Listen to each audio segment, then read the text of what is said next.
What's the worst YouTube advice you've ever been given? Because I've heard some things over the years, and today we're going to do things a little bit differently. I want you to bring me bad advice. Drop it right here in chat, or if you're watching the replay, bring it there, and I'll tell you what's actually true. What used to be true and kind of what's changed as YouTube's evolved. YouTube's evolving all the time. Things I might say in this live stream in the future may no longer be true, and that's okay. And let's be real, if I don't know, I'll tell you if I don't know. So here's the thing. I've heard a lot of bad YouTube advice, want to get down to the bottom of it, and I also have some questions we're going to be answering from our Discord community. So if you're interested in our free YouTube community, check out the links in the description. But overall, really excited here. And the first bad piece of YouTube advice I want to get into is one I have heard over the years, and that's sub for sub works. First off, no it doesn't. Sub for sub is against YouTube terms of service. Not only will get your channel in trouble, not just from a YouTube platform policy standpoint, but no one's ending up watching those pieces of content. Sub for sub is bad YouTube advice. Don't do it. Highly recommend skipping it. One of the worst things you can do for your YouTube channels, and it is against terms of service. That's why it's an instant ban on site if you're talking about it. However, there's lots of bad YouTube advice out there, but there's also a lot of good YouTube advice. Similarly, though, like when you see a bad movie review with a million views and a good one with 10,000, sometimes one thing does a little bit better. Heck, you might even notice this title changing over time. So I'm curious what you guys are saying. Want to acknowledge the chat. We have Guy3 who says first. We have Living with Parkinson. Good to see you. Thank you so much when it comes to the recent bit of feedback, and you gave us a review. I appreciate you. Kathy Fit here. We have Ike. We have Dave who says, I agree. Coming for sub is some of the worst advice. Here's some more advice. That is honestly some of the worst YouTube advice I've heard. Just be consistent. You'll grow on YouTube if you just be consistent. Consistently doing what? If you have ever been on a fitness journey, and even if you haven't, this is still relevant, you'll know that just being consistent isn't always the best thing. In fitness, if your form is wrong, you can consistently be doing a bad habit that could end up harming you down the line. Consistency isn't always key. There are times and places where you should focus on being consistent, like trying to consistently improve one thing over the other. But if you're consistently making the same mistakes on YouTube with bad thumbnails, bad titles, bad openings, only thing you're learning how to do consistently is the wrong thing. That's why we have forums like this. We have our Discord. We have links in the description. We have different places where you can be. Now, I will say, consistency is one of those terms you'll hear is key, but it's really breaking it down, because if you're consistently doing the wrong thing, it can really harm you in the long run. Good to see you, Doug. Good to see you, Micah. Good to see you, Kathy. Now, we have some questions that come in from our Discord server, and this is things I really want to take a look at. If you're unaware of our Discord server, it is absolutely free for anyone to join. If you're curious, highly recommend you check it out, but ultimately, up to you if you'd like to. Now, our Discord has a lot of questions. We have a place in it that's all designed for questions. So I'm going to go ahead and bring that up on screen. But while we're doing that, I just want to say this stream is made possible for you from the community. At the time of this live stream, I go live every Thursday, but for Doug, it tends to be Friday because he's in Australia. Andrew, I've been shadow banned is one we see a lot in the Discord, and usually I ask, what is your impressions? And then they actually have impressions. So we're going to go ahead, take a look at the Discord, pull it up, and I want to go in and start answering a little bit of these questions. So one of the things I want to do as we're pulling this on stage is get off full screen and put myself down here. We're picture in picture. So someone asked, I don't know if this is a dumb question. I'm on a very low budget, so I'm planning to get an external hard drive, HDD. The only thing I worry about is if I record on OBS while gaming, will it stutter or lag the recording? I don't really care if it's slow editing or it takes a while.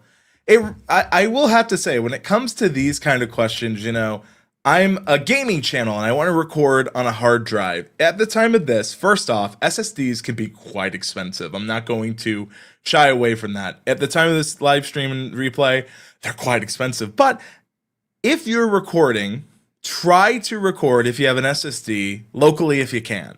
Then what I would say is offload it to that hard drive or HDD, hard disk drive. The reason I say this is even if you're doing screen recordings for a tutorial, this can apply to you. It's the same principle actually. And so if you can, try to use an SSD. A lot of computers these days, whether it is, a laptop, a desktop, have an SSD. You can always check by going to properties. If you're on Windows, you can go to your Mac at the very top. If you're on Linux, I apologize, I don't know. And if you're unsure, you can always look up the model of your computer. You can do your due diligence, but it probably, depending on the game, might cause some droppage. If it does, you might want to be realistic on what you can do. Look, an SSD can help, but even an external SSD isn't perfect for that. What I would recommend, if you can get an internal SSD, record to that, then offload to an external hard drive. That matters a lot too. So that's a really interesting question. Not a dumb one, but it is an interesting one. So I want to keep going. We have people asking, a lot of things. And this one is, do I need another Gmail account to make a second YouTube account? And this one I find interesting. Ricky's wondering if I should make a second account for gaming, but the only thing is that makes me worry is verify my face, and it might not work since I verified everything on one YouTube channel already. Also, if I have two accounts, both of them, I'm getting paid, and I don't know if that also affects me.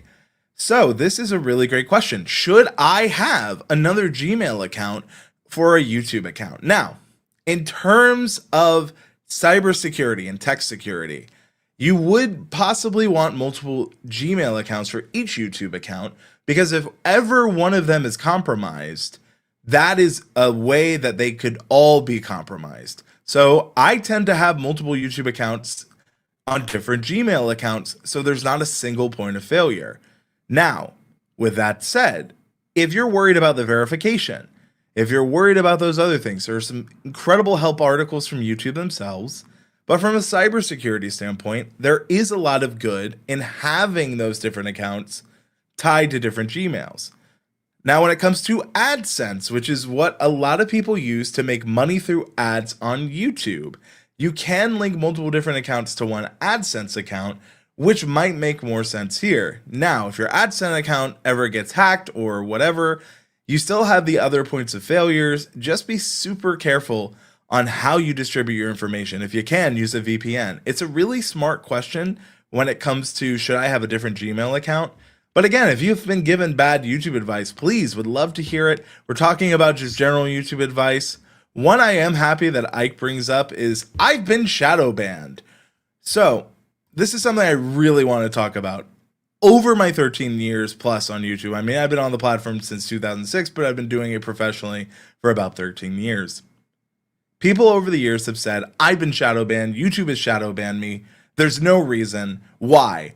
And the first thing I'll tell you is, if you think you're shadow banned, genuinely you think you're shadow banned, what is your reason for this, this conclusion? Most of the time is, my videos don't get any views.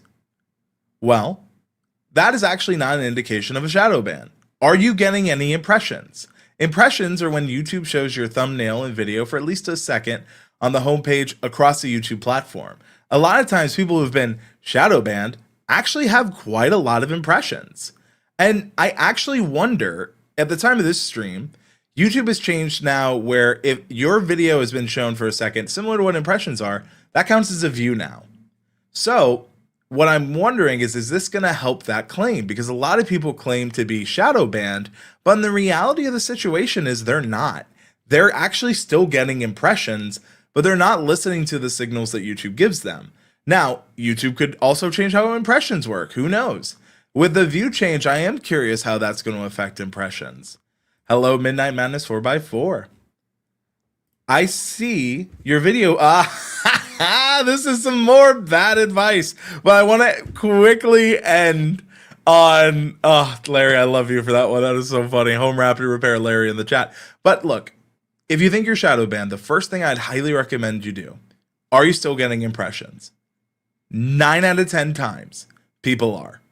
If you're getting impressions and no views, that's probably a thumbnail issue. And I would tell you to check out your impressions click-through rate. Because on average, what ends up happening there is that you will have a high amount of impressions. I had someone recently, 50,000 impressions. YouTube put that thumbnail title combination in front of 50,000 real people.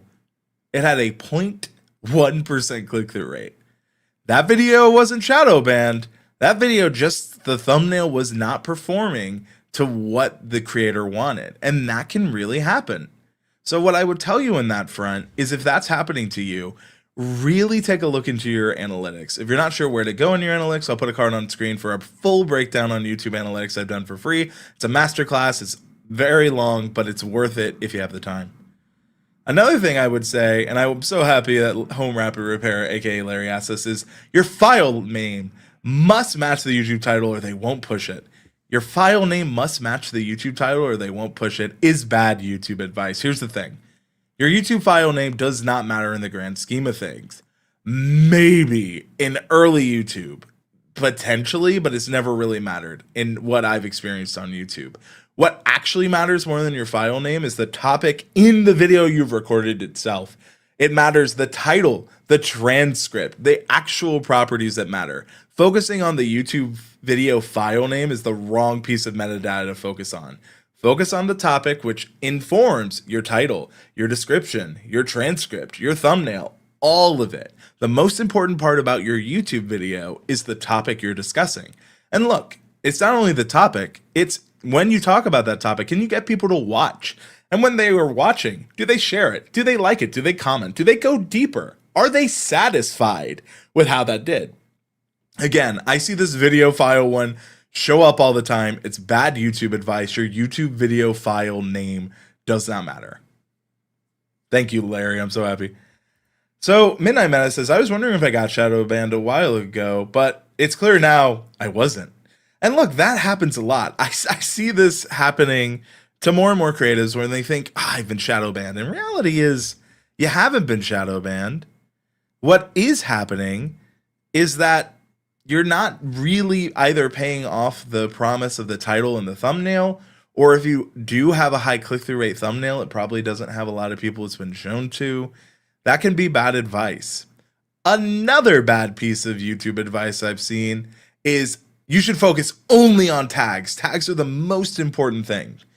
Look, as someone who has grown a career when tags were important, this is a bit of misguided advice. Before YouTube transcripts were as good as they are, where YouTube really knows what we're saying in our content, there was a time in earlier YouTube where YouTube tags had a little bit more of an importance. Today, they play a minimal role. YouTube tags are no longer as important as they once were. As I mentioned a little bit earlier, topic is the most important thing. Your YouTube tags should have always, even back then, supported it. Do not use misleading metadata. Do not stuff tags in your YouTube description. That, again, is against the YouTube terms of service. A lot of things that people do actually could be terms of service violations, and then they find out the hard way. It's true. Ike says, I've never done the question YouTube asked in homepage about latest videos you've watched until recently. Then I saw that they asked whether you're satisfied or not. Yes, that is one of the things. YouTube will survey viewers to see if you're satisfied with the video you just watched. Why? Well, let's say me and, I'll bring up Ike again because, they are the one who brought it. Let's say Ike and I go to see a movie. Me and Ike watched the movie all the way through. But we hated the movie. It was just a bad movie. It wasn't what either of us thought. It wasn't what we wanted. We watched it all the way through, but we weren't satisfied with it. That's why watch time is not a perfect indicator on viewer satisfaction. That's why they look at, do you share this? Do you like this? Do you comment it? How do you respond to those question surveys? I see Ike says the question that asks you to give a 1 to 5 star rating. Yeah, that's the YouTube satisfaction surveys. This is some not bad YouTube advice, but something I've seen more and more these days, which is YouTube hates small creators. Look, YouTube would not be the platform it is without creators of all sizes. I actually hate the phrase small creator. You're not a small creator. You may have a small audience, a small community, but you're not a small creator. The only thing that keeps the creator small is the mindset. And I believe that with my whole heart. I have seen creators who make incredible content with only an audience size of 10. And that doesn't mean the content wasn't good. It doesn't mean that the content wasn't well produced. It just might mean that they're newer in their journey, or they're coming from another platform and don't understand the platform they're on. I hate the term small creators. You're not a small creator. You may have a small audience. You may have a small community, but that's temporary. If you do this right, you'll grow. And I do know it. I mean, we are over 25,000 plus creators a month over on the KDCC and only growing year over year. Last year it was 15,000. This year's 25,000 plus. We're growing every year. And if you're growing, again, you will be doing the things, going back to consistency, you're consistently doing the things that are good for you. So when I see that YouTube hates small creators, they don't. YouTube actually doesn't hate small creators. They rely on them. They rely on starting creators. They rely on this creator economy. The truth is that there are things they have to do to protect the platform. And here's the hard truth. Some of the things they have to do to not only protect the platform, they may have inadvertently caused. YouTube, if you have ever wanted to, there are websites right now, Substack, LinkedIn, other platforms. Now, some of these are rented platforms. You could go out and buy a domain. You could go out and get a WordPress site, build it yourself, and host your own videos. If you've ever actually done that, boy, is it expensive. And neither do they have the entire engine complex behind them of YouTube, Google. Now, what I will say, YouTube doesn't do a great job communicating to creators. They're trying. They've gotten a lot better. I will give them this. A lot of people are talking about the monetization changes. The fact that they told us this months in advance, instead of just dropping on it like they would in the past, I was around when YouTube would just cold drop. Good luck. See you later. That is not what you want.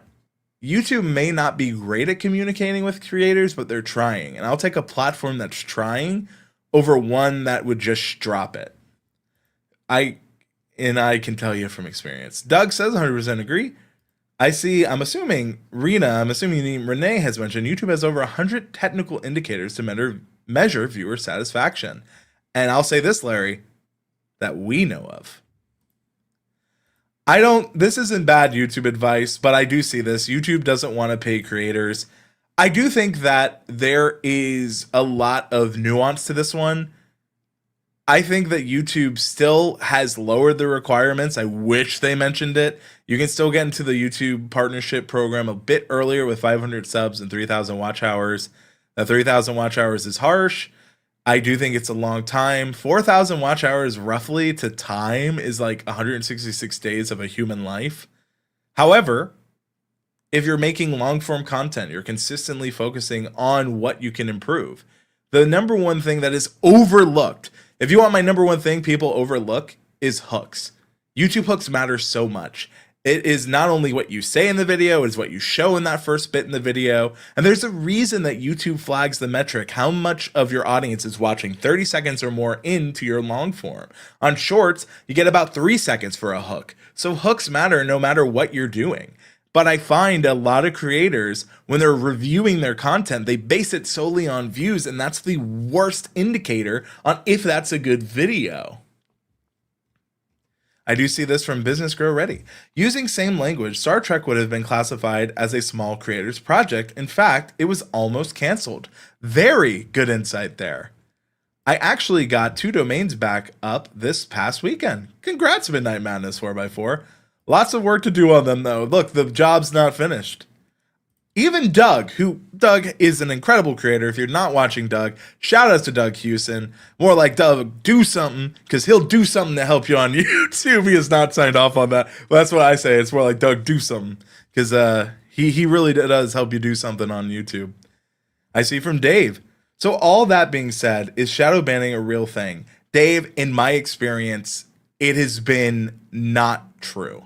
That doesn't mean that it may not happen. I've just never actually seen it. I've seen a lot of people claim it. I've seen a lot of people do stuff that's illegal that gets them not as meant to reach, but that's a different problem. If you're breaking a law, YouTube's not shadow banning you. They might be protecting you. Home Rabbit Repair says, Renee, spelling is not my strong suit. That man needs a raise. He works endlessly answering creator questions. That he does. If you don't need YouTube, you could do what the BBC is doing. Annual cost of streaming and delivering BBC iPlayer content is estimated to be roughly 150 million to 200 million. Whew. That is not affordable. You know what, Midnight Madness? Jobs never finishes right. If it is a real thing, is there a real reason for it? No, you won't be notified about it. But what I've noticed about shadow banning, most creators who say they're shadow banned, not all just don't understand analytics. And if they do understand analytics, they're looking at it for their point of view. I have never seen it. Doesn't mean it can't happen. Doesn't mean there might be a system I'm unaware of. But what I have noticed is that the only time I've seen someone repeatedly claim that they've been shadow banned and I check out their content, they're breaking a bunch of YouTube terms of service. They're actually breaking a few laws. And in that case, it wasn't necessarily that they're, is it a shadow ban or are you just breaking the terms of service? That is actually bad advice. Some people are like, bad YouTube advice. Boy, do I have it. You could put copyright music in it. If it's only a few seconds, they won't tell. They won't claim it. The system is not perfect. There is an example of a creator recently. I'm slipping on the creative. I think it's Dave, actually, who, as a joke, said he's going to include the sounds of silence in a video. He did not include it in the video. He faked playing it in a really silent room. But the system thought it was there and flagged it for a copyright issue. It is not a perfect system. I'm not saying that accidents don't happen. What I am saying is I've never seen it actually happen in terms of it being malice. It sometimes don't give to malice what stupidity will more than answer for. Thanks, Doug. I think he's laughing at Doug do something. It's like that. What is shadow banning anyway? That's a good point. Banning, but in the shadows, is like, usually if YouTube are unhappy with your channel, they let you know. Yeah. I've heard people say it's okay if you use gaming music, and I know I definitely hear gaming music in people's videos. It really depends, because people say that, but they aren't a lawyer. They don't know the music rights. They don't know the different deals that are happening. And what I will say is a lot of what's happening these days, it's AI. And what AI struggles with is nuance, depth, different opinions. And then right here, Doug, people make mistakes. Therefore, machines will make mistakes. I will tell everyone right here a mistake a machine made recently. Right now, on my YouTube channel, I am having an issue with ID verification. I am currently not making any money when it comes to my content on this YouTube channel from ads. Why? Because YouTube's AI system can't understand my ID. Here's the irony. I have been to YouTube spaces since where I have to show them my ID to get in. The human verifies it's real, lets me through, and I've been to YouTube spaces for events. I can't get their AI system to verify me, but boy, do the humans do. And it keeps happening. Mistakes like that. I'm not too affected because I'm grateful that I don't make a majority of my money through YouTube AdSense. In fact, it's nice to have for me, but it's not everything. Would I like it back? Absolutely. However, thanks to the work I do at the KDCC, which will have a link, that's the Discord I was talking about earlier. It's one of those situations where AI isn't perfect. It makes mistakes. Ike says, can't believe that Andrew Can in front of us is AI this entire time.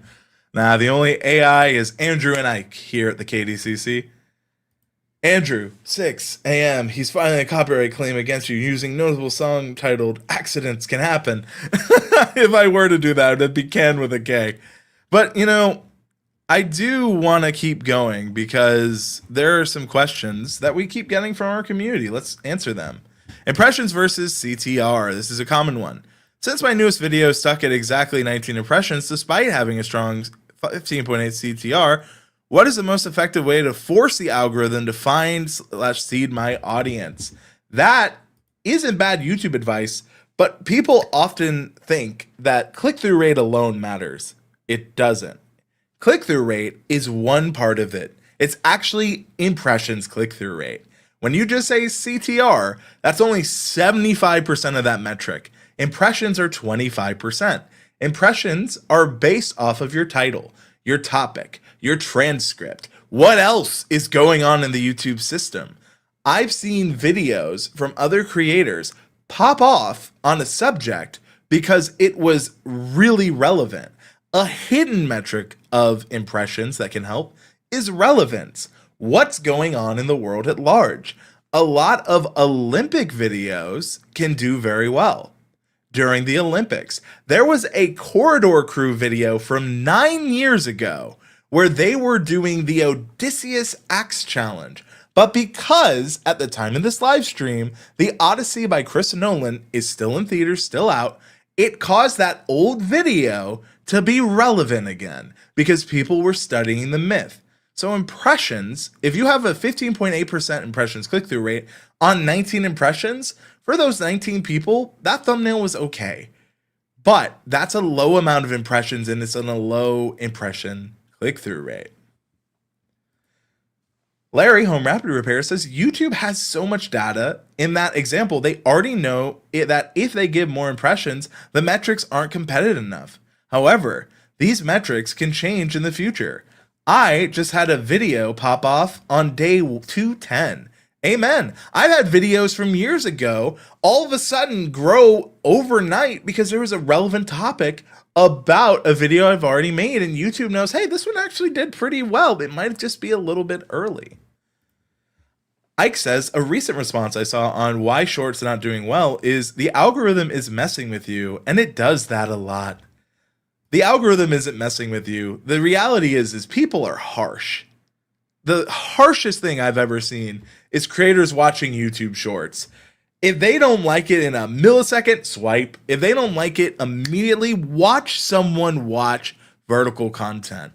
And that shows you just how short the attention span is, especially when it's as easy as this to move on to the next piece. It will change how you see a lot. Geology Dude says YouTube thinks you don't exist. Maybe you're like a myth, like Odysseus. YouTube doesn't think you don't exist. You might not just be doing a good enough job to help the audience understand what your video is about.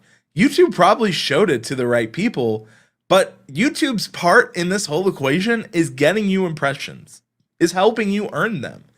And what Larry said is true. YouTube has so much data in example, they already know if they give more impression, the metrics aren't competitive enough. You can see how competitive your metrics are in analytics. And here is more bad YouTube advice. YouTube Studio on your phone is more than enough. It isn't, folks. There's a lot of value in the Studio desktop version. If you don't have access to a computer, I completely understand. But you can go into desktop mode and see even more data on your phones, on your tablets. It is so important that you don't just use YouTube Studio. Now this on your phone, this might change in the future. And I hope they update it to be as good as it is on a desktop. But as of right now, a huge thing I see is you don't need to look on a computer. You don't need advanced mode, and you don't need to look at YouTube Studio on a desktop. Your phone's enough. It isn't. There's metrics you don't have access to, and it's not a oh gotcha. It's more like it's just a limitation of the device. And yes, what Doug said is true. Clarity beats clever.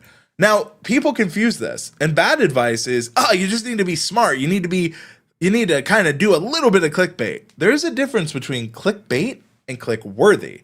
Clickbait promises something the video never pays off. Click-worthy promises it, but pays it off maybe not right away, but in the end. And there's a huge difference. Clickbait is against terms of service. Click-worthy could be a very well-constructed piece you make over time. I think that to what Doug said, clarity over clever, sometimes a title is too clever. I deal with this a lot when I work with people, is that it's a great title. It's just a little too smart. Because here's the thing. There is a real thing called the curse of the expert. A lot of experts do not remember what it's like to be a beginner. That is why I am constantly in free spaces. That's why I'm constantly trying new things. That's why I'm studying other YouTube channels, other journeys, because if you're an expert at something, it is so easy for you to forget that beginner step. One of the values we have in our community is that every winner was once a beginner. Shout outs to HasFit, an amazing YouTube channel that helped me lose weight. But that is such a true thing. A lot of people start as a beginner, but as you grow in knowledge, you sometimes forget what those first steps were like. Because when you're running, it's sometimes very difficult. And that's why there's some more bad advice. Oh, you don't need to worry about your description, your title. You just need a killer thumbnail. All of these things matter. Now, granted, thumbnail matters a lot, but it's all systems that play together. Bad advice is don't worry about your title. Just worry about getting clicks. But they play together. It's not a one or the other. That is bad YouTube advice. You don't need advanced mode. Technically, if you're good enough at it, you might not need it, but most creators do. If we are to base things off outliers, then we are not basing it on things that make a lot of sense. Now, the whole package, amen. Here's some more bad YouTube advice I've heard. Is you just got to build it and then the audience will come. Well, that's not necessarily true either. If I don't know how to build something and I build it wrong and it collapses, there's nothing an audience to come to. I've seen if a contractor was building a house for you and one of the walls gave out, you'd be furious. Just because you built it doesn't mean anyone will come, and they might not come for the right reasons. They might come to see what happened in a negative way. You not only need to build the thing, you need to build it sustainably. Another bad piece of advice would be you need good equipment. I actually think that this, bad piece of advice is you need good equipment. I think it depends who's using it. You could give the best quality technical gear out there to a beginner and it's nothing. It's how you use the resources. So I think that is bad advice because you need good equipment. You need to know how to use the equipment. A lot of times what gets creators in trouble, or it's not the way they want, I find creators spend money on upgrading their gear in the wrong order. The first thing I see so many creators save up to get is a good camera. But here's the thing. This is a good camera with bad lighting. If I were to right now, and I'll do this live, this camera is pretty good. It is 4K. It's a 10-year-old camera, by the way. Shout outs Panasonic G7. This thing's been doing great for me for years. But here's the thing. A good camera with only my room lighting, I look bad, but I sound good. And you might stay around because I sound okay. But there are people who are going to join in on that moment. And it doesn't look great. Just because I buy that camera first doesn't mean I have the lights to support it. Or they'll have harsh overhead lights. And then they'll buy lights before the camera. The most important thing that you can invest in is your audio. And I find people spend the least on audio and it makes the biggest impact. People can forgive bad lighting. They can forgive bad image. But if your audio is bad, people leave quickly. If a video short sound is too loud, people immediately skip.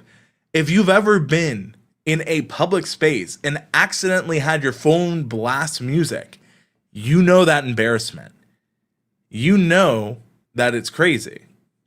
That's what I would say. You didn't word it wrong. I think that is very, very, I thought it was a really good one. Field of Dreams. If you build it, they will come. In that movie, they did come. Doug says, I wouldn't be moving in. Absolutely. But even in Field of Dreams, he had already had knowledge of baseball. I have business growth already, making websites to be more targeted towards a caveman mentality, right back to basics, simple, straight to the point. Fancy animations look good, but don't rank. I guess the same with, yes, 1000%.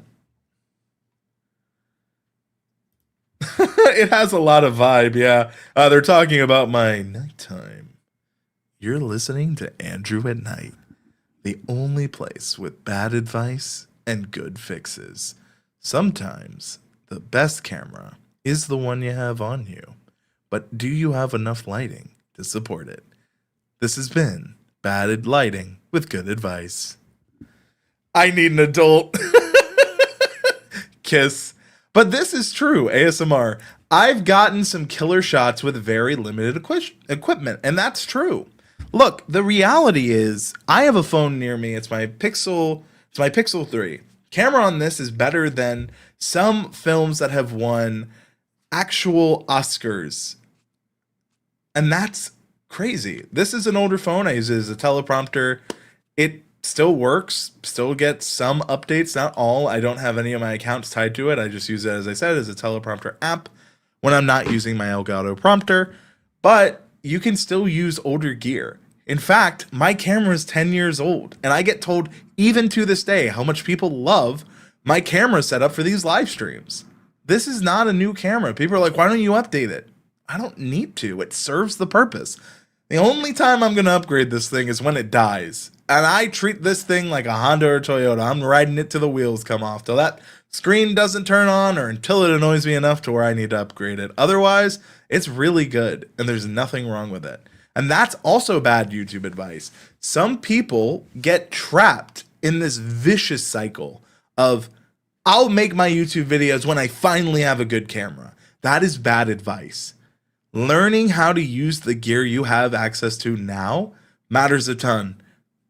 I will say, I know the irony of me using all this gear, all this lighting, but I have videos on this channel on how to make yourself look good with just natural window light. So not only do I say what I'm saying, I have experience here. If I go back and look at some of my earliest videos, rough. Maybe if we get, maybe if that's something people would want to see is me reacting, and I could talk about what I've learned and how I'd redo that video. But the reality is a lot of bad advice is misguided, and it's not trying to necessarily do one thing or the other, but what it is doing something that is, whether it's intentional or not, harming the community. But if you're looking for a community to be a part of, this is technically sponsored by the KDCC, the company that I own and co-own with Ike in the chat. We are a creator community with a lot of free offerings. We have a website in the description. Would love to have you join our community. We have a newsletter. We do a lot of things that you could check out. And if you're interested, you could maybe see what we offer for free. Gonna go ahead and show some of what we offer for free. You can see what's inside if we go right here. So yes, let's drag that to the bottom. Here's what you get for free. We have a lot of stuff for free that are all stuff you could say. Ike has put a link in the description. If you're not already, we have a newcomer spotlight, top contributor. We have guides. We have the newsletter. We have blogs. We have a glossary, a visualizer, an affiliate program directory, creator resources, everything you could need to get started on YouTube for free. You can do so. And then we give back how to get started. We have quotes from a lot of creatives. If you want to see some familiar faces, you might see some people here in the chat. We have been supported by a lot of people. It gives you an idea of who we are.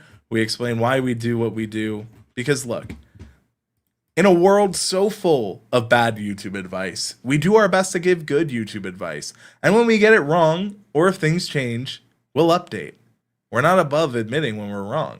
There have been times when I've been wrong. I've talked about them on the channel. I use the corrections feature. In fact, I talked about the corrections feature so early that I think YouTube forgot about and then put out an update later. I got timestamps for those. But I saw that because I'm constantly reading the descriptions. I'm reading everything YouTube puts out. And hey, if you're looking for more creator resources, it doesn't need to be my own. YouTube actually has a new website for creator resources that a lot of people are unaware of. And if you've not seen it, I highly recommend that you check this thing out. It's actually really solid, I think. I've been reading it a lot. I'll put a link in the description to this one as well. And it gives you top questions. What is YouTube Studio? How do I get to the YouTube Studio app? It gives you a lot. Creating on YouTube. How do I create? How does the algorithm work? Growing your channel. How do I grow my channel? And it has a lot of stuff that you can check out. Earning money. Visit the Earn page, and there's separate pages for everything. View the Getting Started page. There's a lot. Sign in. Create a channel. Tell more of your story. Connect with fans. Build a sustainable career. This is all here for us. You are here. Get started. Create, grow, earn. There's quite a lot here for resources. But again, in a world full of bad resources, there are some good ones, and a lot of them are free. But just because something's free doesn't mean it's good.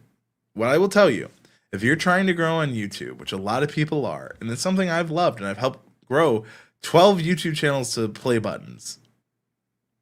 What I can tell you is that you've got to find people that can, one, help you be accountable. Two, have your best interests at heart. Look, we give a lot away for free in our community because free advice changed my life. It literally is what made this career possible for me, and I see it as giving back. That's what me and Ike are here for. That's why there's Doug in the chat. That's why there's Home Rapid Repair. So much of this is free. That is the beauty of the YouTube community. That's the beauty of what we're doing here. And ultimately, if you are trying to figure out, the bad advice and how to fix it, I gave you a lot of answers. If you think you're Shadowban, look at your analytics, check your impressions, check those things. If you actually think you have a case, reach out to YouTube support. If you think that you are not growing, really ask those around you. We have blinders on our own content. A lot of people think their content's the best thing ever. I don't. I actually think my content is good, but it could always be better. I aim to improve 1% every time.